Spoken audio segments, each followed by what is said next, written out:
فرمان مصطفیٰ صلی اللہ تعالی علیہ وآلہ وسلم ہے، جو نماز فجر باجماعت ادا کر کے ذکر اللہ یعنی اللہ تعالیٰ کا ذکر کرتا رہے یہاں تک کہ آفتاب بلند ہو گیا، پھر 2 رکعتیں پڑھے تو اسے پورے حج و عمرہ کا ثواب ملے گا۔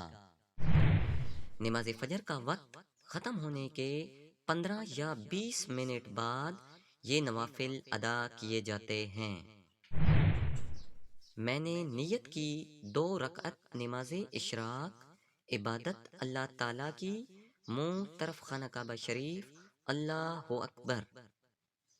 باقی نفل اسی طرح ادا کریں جس طرح کسی بھی نماز میں نفل ادا کرتے ہیں، یعنی پہلی رکعت میں ثنا، تعوذ، تسمیہ اور سورت فاتحہ کے بعد کوئی سی بھی سورت پڑھیں۔